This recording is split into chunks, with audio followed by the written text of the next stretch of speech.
Hello, this is Pastor Walter Nelson.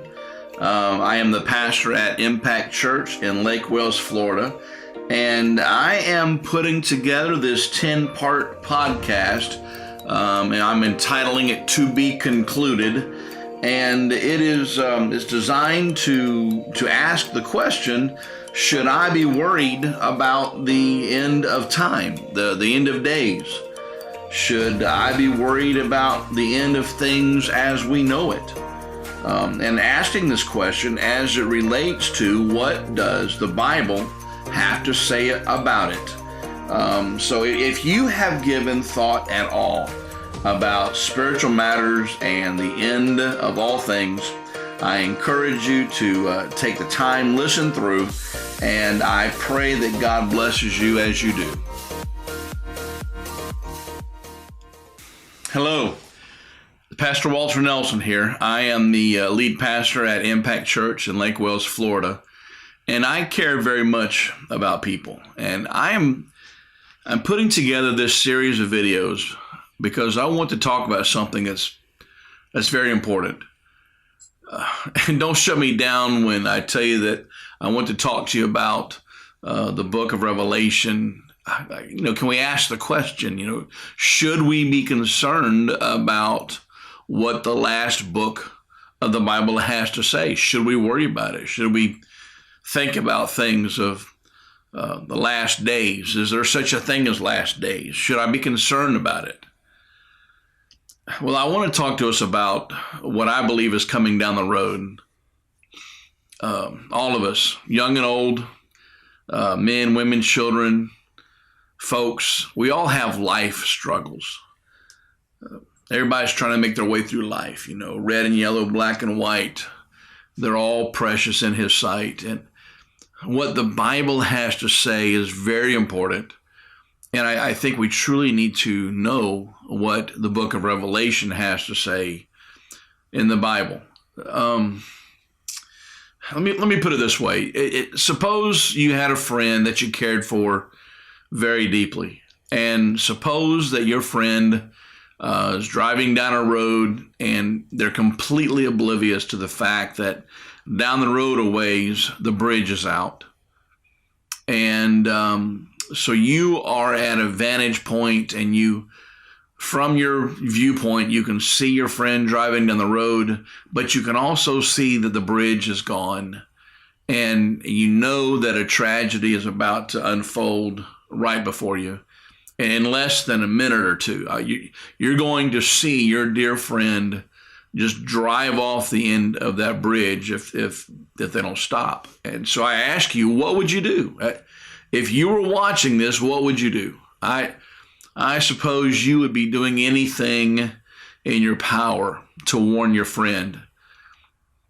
You'd be jumping up and down trying to yell. You'd be trying to call them on the phone. You'd do anything that you could to save your friend. And right now, at this very moment, that's kind of how I feel. There's a true story that I want to relate to this video blog, this series of stories, the series of teaching. Back in 1980, I know that was a long time ago. I was a teenager. And one morning in May, the Tampa, Florida news stations began to inform everybody that a tragedy had occurred and that the Sunshine Skyway Bridge was closed. It had been heavily damaged, and there had been loss of life. There was a cargo vessel. It was called the Summit Venture. It was over 600 feet long, over 20,000 tons of ship and stuff that was in the holds. The ship was coming into the Tampa Bay area. It was a foggy morning, and after the event, the pilot mentioned there had been poor visibility, and there was an unforeseen rainstorm that came up on the ship quickly. And honestly, the winds were they were over 70 miles an hour. And what happened is that wind caught that cargo ship and it sent it veering to the side. It pushed it off course. and the ship slammed into one of the main supports of the Sunshine Skyway Bridge. And in just a moment, more than a quarter mile of the bridge, steel, concrete, a quarter mile of road fell into the water from a height of 150 feet. The pilot frantically called the Coast Guard, and I have an audio recording of that exact call. Here it is.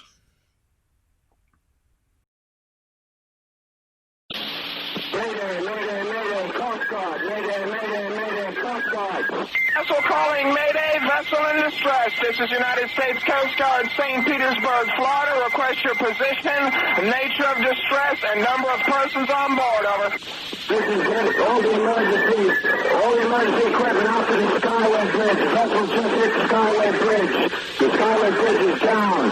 Get all emergency equipment out to the Skyway Bridge. The Skyway Bridge is down. There's a mayday, emergency situation. Stop the traffic on that Skyway Bridge.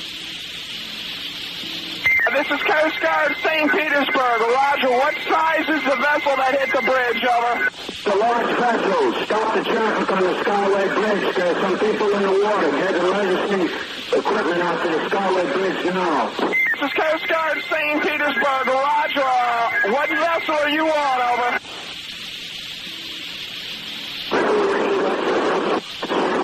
Some adventure. Some adventure, Coast Guard, St. Petersburg. If you were not able to make out that call, the pilot said, "Mayday, mayday, mayday, Coast Guard. Mayday, mayday, mayday, Coast Guard. The bridge is down. The bridge is down. Get all emergency equipment onto the Skyway Bridge. The Skyway Bridge is down. This is a major emergency situation. Stop the traffic on that Skyway Bridge." Because of the blinding rain, drivers in the southbound lanes, they were unable to see the missing roadway ahead. 6 cars, a truck, a Greyhound bus plunged over the edge to where the bridge used to be, 150 feet into the waters below. There was 1 man that survived, 35 others were killed. The workers on the cargo ship just watched in horror. There was nothing they could do. Vehicle after vehicle plummeted down off the bridge as they drove over the edge. And actually, there's a picture, a startling picture.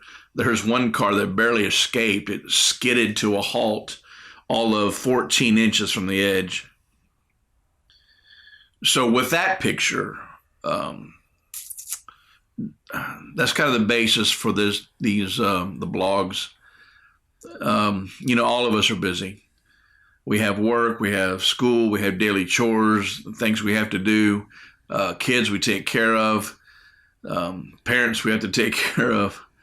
We keep ourselves occupied with parties and gaming, sports activities, all kinds of recreation. Oftentimes we fail to give attention to what might be coming down the road. And that's what the series of messages is all about. I'm asking you, please, to look at me like that friend that I have a certain perspective, and I'm jumping up and down frantically and waving my arms. I'm trying to call you on the phone. Look at me as someone who cares for you as a deep friend, and I'm trying to warn you that down the road a ways, the bridge is out. You may have your cruise control set on 70 miles an hour and you're rolling down life's highway and everything's fine to the moment. It doesn't mean that your life's highway isn't without its troubles, but I really want you to know that something's coming our way, and it's going to affect all of us. You see, I believe in the Bible. I believe in the book of Revelation. I believe in the Bible, not just because it's a religious book, not just because it's a holy book. I believe in the Bible because what has been written in the Bible has been proven true time and time again. I believe in the Bible because it contains what we call prophecy. Prophecy, this foretelling of events, predicting things that would happen in the future. and then they're proven true. I believe that the prophecies that were made and came true in the Bible validates the contents of the Bible. Let me say it this way. Let's say that there's a big football game coming up. A couple of rival cities, and there's a big football game happening. And if I were to predict that one of the teams would win over the other one, and it happened, you'd say it's no big deal. You had a 50-50 chance. If I was trying to predict a football game that's happening, and I said that one team would win at a score 17-14, and if I was proven right, you'd say, well, yeah, you had a lucky guess. But if I were to say that there's a football game happening, rival cities, and one team beat the other team with a football score of 25-22, which is simply not a typical football score.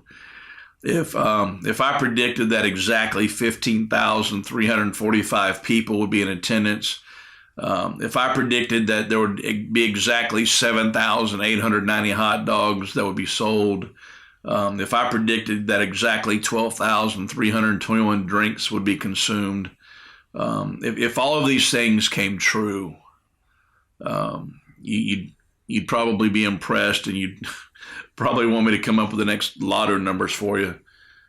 The Bible. Suppose I were to tell you that the Bible has about 2,500 predictions, 2,500 prophecies, most of which have already been proven true. The Bible can be believed because it has been validated over and over again through prophecies. Just like if I were to predict all of those scores and statistics of a rival football game, you can look at the Bible and know that the Bible is accurate. You can know that what the Bible has to say is true. Hello?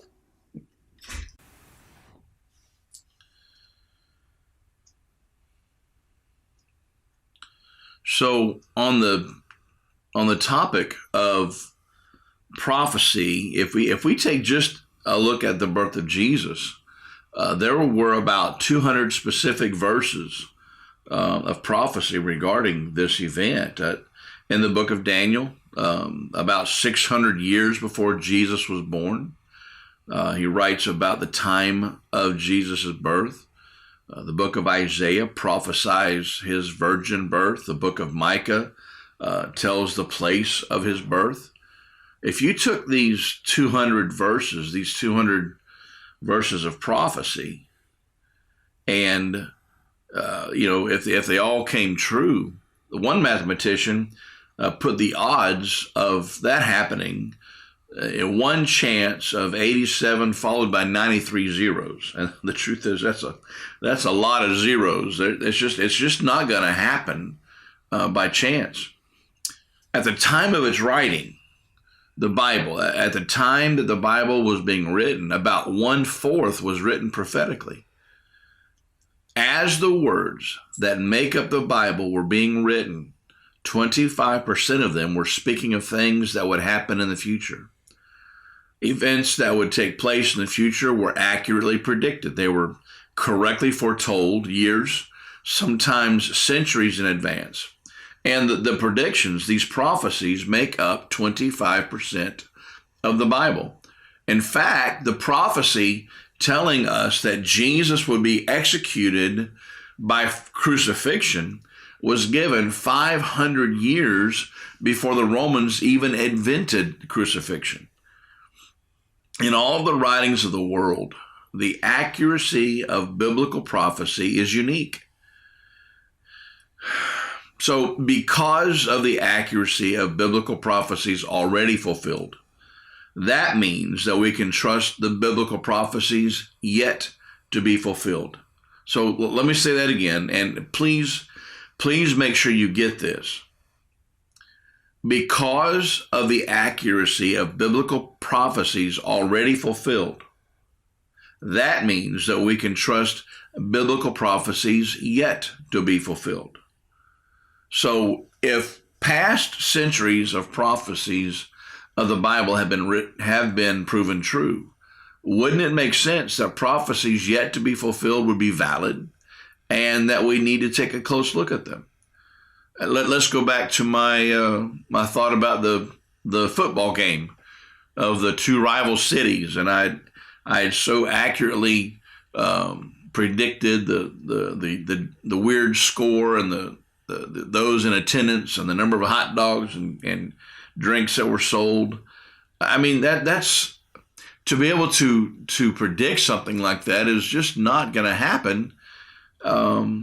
And the same thing is true with biblical prophecy. God has a message for us today that is relevant. I'm asking us to stop and pay attention for a moment. There is a bridge that is out, and we need to know it before we go over the edge. The trouble is, when it comes to God, we want him to be all about us. What's in it for me? How does God benefit me? What can God give me? What can Jesus do for me? But we do not ask these questions through the lens of eternity. Prophecy, predictions in the Bible point to matters of eternity. What is going to happen in the near future? What's going to happen way down the road? What's going to happen when we grow old? What's going to happen when we're not here anymore?